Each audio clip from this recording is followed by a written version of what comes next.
Hi, my name is Tima Basil. I am the chair of the jury for the 2020 edition of the ONE SIM Outreach Award.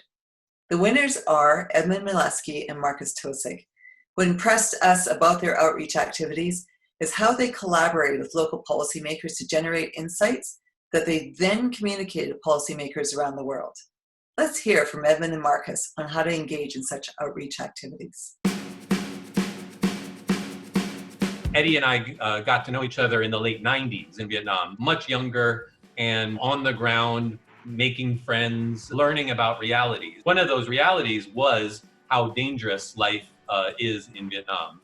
I think the best way to sort of lay this out is that there were sort of two big government partners or local partners that we worked with in Vietnam, besides the survey firm and other groups. And that was the Vietnamese Chamber of Commerce and Industry, which is the sort of the official group that represents business interests in the Vietnamese sort of single party system. And then in the second group we worked with, which was the Labor Safety Bureau at the Ministry of Labor. Those were the two groups that we were working with centrally, and they were sort of the motivation for the project. And my relationship with VCCI actually goes back a long time. So I've been working them with since 2004. Markus and I have been friends in Vietnam, so we've interacted a lot, and he knows a lot of those players at VCCI. And sort of the motivation for the project came from them in a way. It helped that some of our friends became very powerful people. Eddie's old tennis and drinking buddy was now in charge of this department that was highly relevant. Then we actually did our study, got some results that were quite surprising. And so we were able to go back to these partners, and they were convinced that we had done the hard work of understanding all the complexities because we'd been there with them the whole time. It was quite exciting to then afterwards have sort of their backing in going around to different agencies. We weren't trying to force some Western idea on them.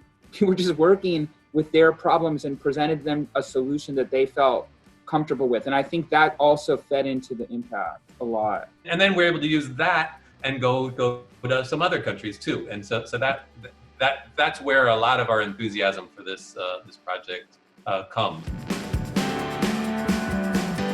From my perspective, the challenging part was working in a real world environment with real partners.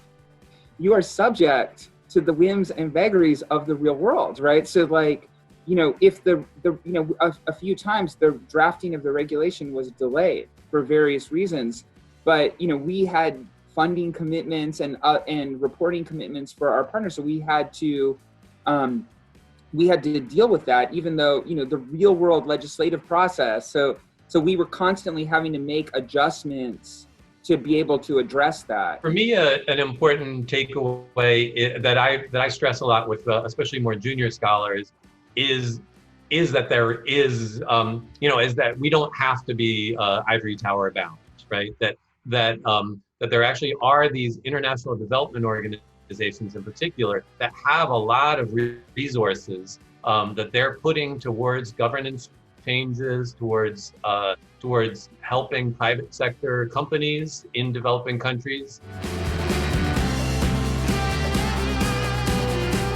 The cool part of doing fieldwork like this is how much I learned that I wouldn't have learned. It's like, how the law on law works and how it was implemented. Like I've literally written about this in academic papers, but when you're trying to design an experiment around the specific clauses in the law on laws, how it affects the actual decision-making process of businesses. And I think that's an important lesson that I'm taking to future work. I mean, I guess those are the things that we got, that I think most of us got into academia for, right? We didn't get into academia for the kind of gymnastics of the R&R process, of paper writing. Learning stuff is, I think what got everyone inspired to get into the profession. And so it's really exciting when you're in the field and getting to do this stuff.